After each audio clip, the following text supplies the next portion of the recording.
मेरे भाइयों, आज यकीनन आज मुल्क के जो हालात हैं आप अच्छी तरह से समझ रहे हैं। आप देख रहे हैं कि किस तरीके से हमें हर पॉलिटिकल पार्टी निशाना बनाए हुए है। राज्य की सरकार हो या नरेंद्र मोदी की केंद्र की सरकार, हर एक के निशाने के ऊपर आप है और हम है। किस तरीके से हमारी मस्जिदों को आज गिराया जा रहा है, शहीद किया जा रहा है। किस तरीके से आज हमारी बच्चियों को पढ़ने से रोका जा रहा है। लाउडस्पीकर हटाकर हमारी अजानों पर पाबंदी लगाई जा रही है। तुम हिजाब नहीं पहन सकते हैं, यह हमारी बच्चियों को बताया जा रहा है और हमसे कहा जा रहा है सब्र करो। लोग कहते हैं कि असदुद्दीन अवैसी साहब इतना कड़वा क्यों बोलते हैं? वो इसलिए बोलते हैं कि तुम्हारी तकलीफ अगर किसी ने समझी है, किसी ने जाना है, तो वो बैरिस्टर असदुद्दीन अवैसी साहब। इसीलिए पिछले कितने सालों से लोग इन्हें कहते हैं कि आप जाते हैं तो भड़काऊ भाषण करते हैं, आप जाते हैं तो आपकी जबान इतनी तीखी क्यों होती है? असद साहब उन्हें बस एक ही बात कहते हैं, तुम्हारे सोच के सांचे में ढल नहीं सकता, जबान काट लो, ये लहजा बदल नहीं सकता। तुम्हारी सोच के सांचे में ढल नहीं सकता, जबान काट लो, ये लहजा बदल नहीं सकता। मुझे भी क्या मोम का पुतला समझ रहे हो क्या? तुम्हारी लौ से ये लोहा पिघल नहीं सकता।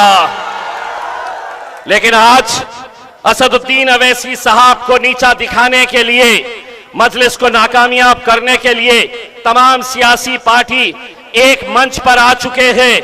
सभी ने अंदरूनी एक फैसला कर लिया है कि आगे की सियासत, हमारी दुकानें बंद हो जाएगी। अगर असदुद्दीन अवैसी साहब यहां पर अपना डेरा जमाएंगे तो हमारे लिए बड़ा मुश्किल हो जाएगा।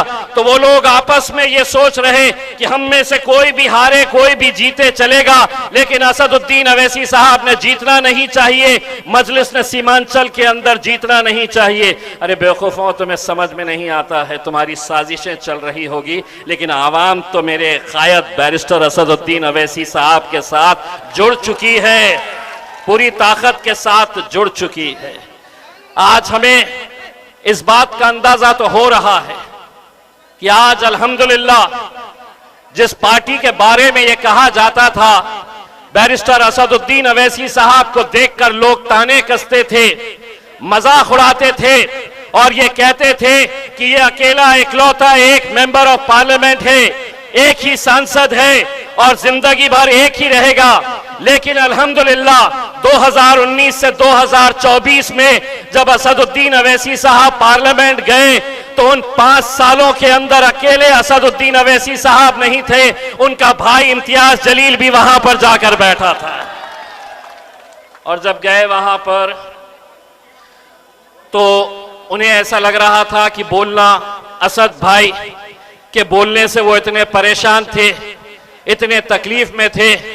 और जब हमने बोलना शुरू करा तो उन्हें इतनी ज्यादा तकलीफ हुई, बोले ये तो बोलते ही थे, दूसरा भी आया है तो बहुत ज्यादा बोल रहा है।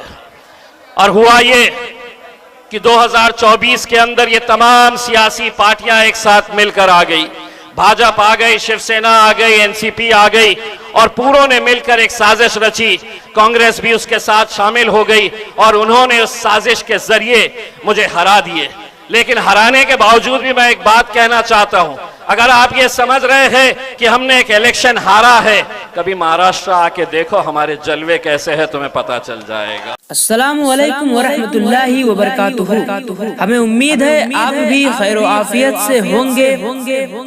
आज हम आपको इस वीडियो में कुछ सुनाने जा रहे हैं। अगर आपको वीडियो अच्छा लगे तो वीडियो को लाइक करके चैनल को सब्सक्राइब जरूर कर दें।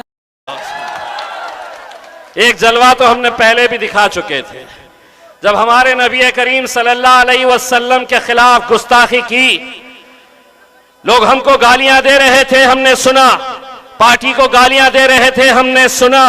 लेकिन जब हद ये हो गई कि हमारे नबी करीम सल्लल्लाहु अलैहि वसल्लम के खिलाफ किसी ने गुस्ताखी की, तो हम इंतजार करते रहे सत्ताधारी विरोधी पक्ष के वो मुसलमान नेताओं के जिन्होंने सिर्फ अपनी कुर्सी की खातिर खामोशी इख्तियार कर लिए थे।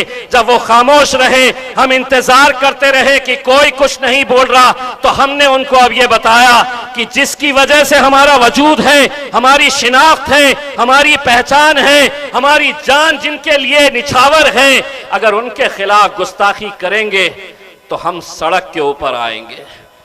और जब हम सड़क के ऊपर आने का फैसला किए मेरे भाई, सारी हुकूमत, सारी पुलिस, सरकार, प्रशासन पूरी ताकत लगा दिए ये कहते हुए कि हम तुम्हें इजाजत नहीं देंगे, बंबई तुम जा नहीं सकते, रैली तुम निकाल नहीं सकते।